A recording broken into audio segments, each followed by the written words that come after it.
Hey everyone, I just wanted to come and make a quick video regarding my NCLEX resources that I used to pass my NCLEX RN. I've been meaning to make this video for a very long time, and granted I took my NCLEX last June. I've had a lot going on and it's been very busy, but I wanted to make sure since it's the beginning of the year and some people are still preparing for NCLEX. They may have already taken it. Some people may be taking it this coming fall or summer. So I just wanted to throw in what my resources were that I used to pass my NCLEX. I have a previous video that you can check out on my NCLEX experience. So definitely look at that if you haven't. But let me go ahead and jump into my resources that I used. So the first thing that I used was Hearst. And this was actually provided by my nursing school program. So there was a week during our program where we actually sat in and we had someone from Hearst come in and we did the complete review in class. I found it to be very helpful because it went very in depth with content and it was very simplified to where you could understand it.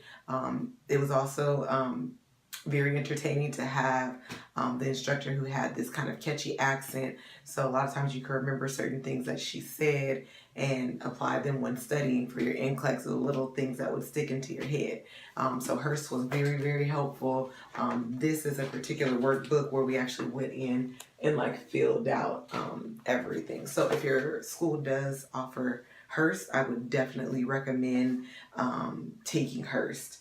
Some people take Kaplan. From my personal experience, I couldn't really relate with Kaplan. I felt that there was just too much going on as far as like the decision tree and some of the techniques that they use. And honestly, when you're taking NCLEX, you do not have time to do the Kaplan decision tree. There's just not enough time, and that's the last thing that you're thinking about. So I felt like with Hearst, this gave me a good base of content, and then I was able to apply that content to actual NCLEX questions that I used.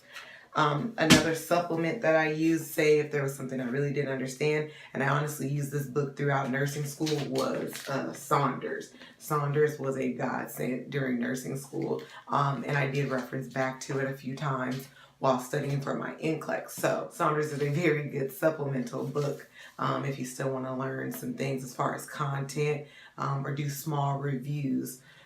I always say to stick to at least 2 sources when studying for NCLEX. Some people do multiple things, but I would just say if you can get something that's content-based and then something that you can test your knowledge in, that would be the way to go. Now, my ultimate NCLEX go-to and what I felt like helped me the most with passing my NCLEX was UWorld, and that's the UWorld app being downloaded. Don't mind my thing here, but that's UWorld. UWorld to me was the most similar to what the actual NCLEX was.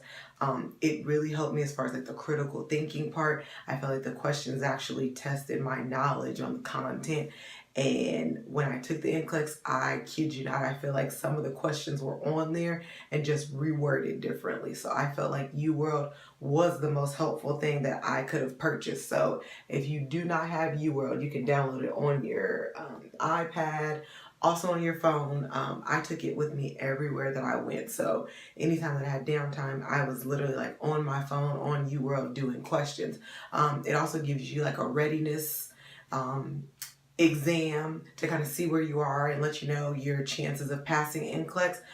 The 2 times that I took both the pre-test and like post-test, it said that I had a very high chance of passing the NCLEX. So that gave me a lot of confidence going in to the exam, knowing that I did well.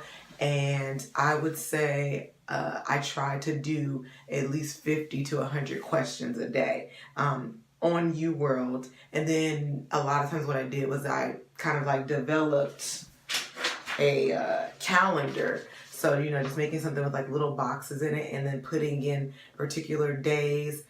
Say if I wanted to do, you know, like GI one day and then I want to do endocrine or, you know, studying obstetrics or psych, I would just kind of make a little grid for that week on my study days and then whatever content I studied, I would just do 50 to 100 questions pertaining to that content that I learned on that particular topic. So I felt like that was helpful. I myself took 30 days before my exam to prepare for the NCLEX. So each day I was doing something, and of course it's good to take breaks and not just kind of drill it so much into your head, but just letting it flow freely and just doing as much studying as you can, because the thing is, you know what you know already. You're not going to learn anything new. There's nothing that's going to be new on NCLEX. You may see stuff that you've never seen before, but nothing's going to be new, and it's nothing that you can't figure out if you're using your critical thinking skills and being able to use safety and prioritization and delegation, things like that as your number one go-to pertaining to the particular questions that you get. So those are my resources that I use for NCLEX. If you guys have any questions at all regarding them, please feel free to leave comments below, contact me, whatever. Please subscribe. I have a lot of wonderful videos too, and stuff experience-wise that I will be posting soon. But again, for those taking NCLEX, good luck. You're going to do well. Trust in your knowledge. Prepare, and just go in. Say a prayer, do whatever you need to get ready to pass that exam. Have confidence, have faith, and know that you've worked this hard to get this far. And this is one exam that stands in the way of you becoming a nurse. So good luck to everyone on NCLEX, and I will see you guys later.